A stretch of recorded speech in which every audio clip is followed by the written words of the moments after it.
Under this Penske implosion during the current IndyCar series, one year keeps getting brought up, 1999. And not too far into discussion, this chassis comes up, the Penske PC-27. Now, under the PC-27, Penske recorded their worst results since 1974 with the 1998 season and their worst season ever with 1999 having Little Al finish 21st in the championship amid missing 2 races, which explains why this chassis is seen as subpar by many people in many discussions. As I said before, this is the 1998 kart chassis from Penske, and the sister, the PC-27B, was made for 1999, which was designed by the new chief designer for Penske cars, which was the former Lola chief designer for Lola's IndyCar program in the mid 90s, John Travis. Now, the PC-27, compared to its predecessor, the PC-26, incorporated more of an F1 style design, F1 design characteristics, and the most obvious thing you can think of is the step nose. And this PC-27 was paired with Goodyear tires and the Mercedes Ilmor V8. The Mercedes Ilmor V8 after the one that won the 1994 Indy 500. Now, despite it being that next generation of engine, it was subpar by the late 90s, even with Mercedes being able to cut down 40 pounds. The engine was still allegedly down 200 horsepower compared to the Honda engine, which was the class of the field.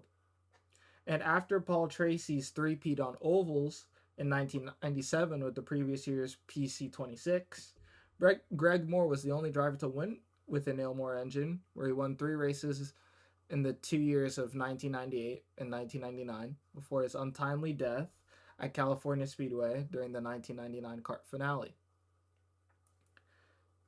Meanwhile, the Honda won 27 out of the 39 races in that same stretch.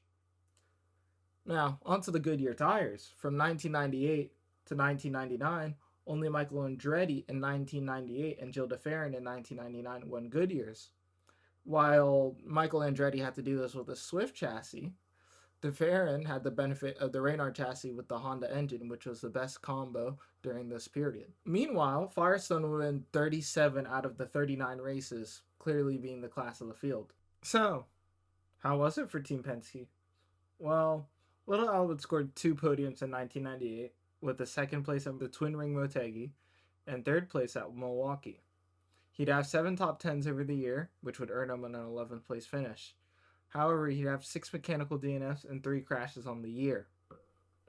His teammate Andre Ribeiro had 3 top 10s in an overall dreadful campaign, with 9 DNFs and a 22nd place finish, which is the worst championship placement a Team Penske driver has ever had.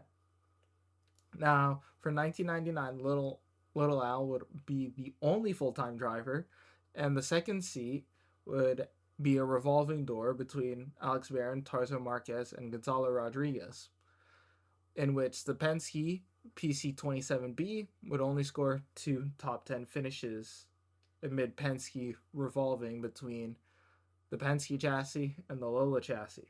Little Al, he'd missed 2 races this year, and he'd finished 21st in the championship. Little Al said the Penske PC-27 was the best car he ever drove, and it was the symbol why everyone drove for Penske. The chassis would be made for you, for Team Penske, not for anyone else. He believed that the PC-27 was weighed down by the tires and the engine, and it certainly would have been capable of winning races otherwise.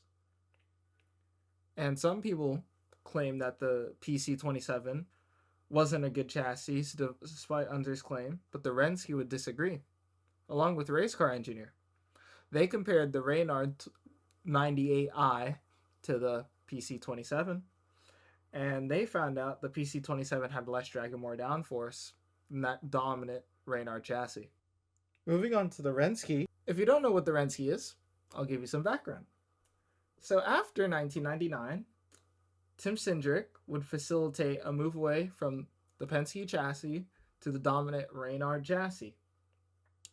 And while teams would buy this chassis from Reynard, the bigger teams, you think of Team Rahal, for instance, they had wind tunnels, and they'd waterify the Reynard to extract more performance out of it. Penske would elect to do the same. The Reynard would be sent to Penske cars in Dorset, England, and out would come the Rensky.